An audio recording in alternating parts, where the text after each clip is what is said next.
Hi friends, మీకు ఈ video నచ్చితే లైక్ చేయండి, సబ్స్క్రైబ్ చేయండి. భూమి ఆఫీషనల్ ఇంటికి రాగానే శారదా గగన్ కోసం వెయిట్ చేస్తూ ఉంటే గగన్ నువ్వు అర్జెంటుగా వెతికి భూమిని ఎందుకు తీసుకురావాలి అని చెప్పడంతో, నేను భూమిని వెతికి తీసుకురావడం ఏంటమ్మా, ఆ భూమి శరత్చంద్ర వాళ్ళ ఇంట్లో క్షేమంగా సంతోషంగా ఉంది అని గగన్ అంటాడు. లేదురా, భూమిని వాళ్ళు బయటికి పంపించేశారు. భూమిని పనిచేస్తుందని అని వాళ్ళకు తెలిసిపోయిందిరా. అప్పుడు భూమి నిన్ను ప్రేమిస్తుందని వాళ్ళు అర్థం చేసుకొని భూమిని ఇంట్లో వద్దని చెప్పి బయటికి పంపించేశారంట. గగన్ అని భర్తగా నాకు గగనే కావాలి అని చెప్పిందిరా భూమి అని శారద ఏడుస్తూ చెబుతూ ఉంటే గగన్ చాలా షాకింగ్గా వింటూ ఉంటాడు.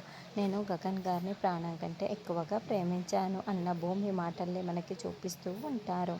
వెళ్ళి వెతికి ఎక్కడున్న భూమిని క్షేమంగా నచ్చచెప్పి ఇంటికి తీసుకురారా అని శారద చెబుతుంది. ఇంకా గగన్ చాలా చాలా సంతోషపడుతూ ఆనంద బాష్పాలని కారుస్తూ ఎలాగైనా నా భూమిని నేను తెచ్చుకుంటాను అని గగన్ పరుగులు పెడుతూ రోడ్డుపైకి వచ్చి భూమి కోసం వెతుకుతూ ఉంటాడు. ఇక భూమి గగన్ వాళ్ళ ఇంటికి రాకుండా రోడ్డు మీద ఏడుస్తూ నడుచుకుంటూ వెళ్తుంది. మరి గగన్ భూమి దగ్గరికి వచ్చి ఎలా నచ్చచెప్పి తీసుకొస్తాడన్నది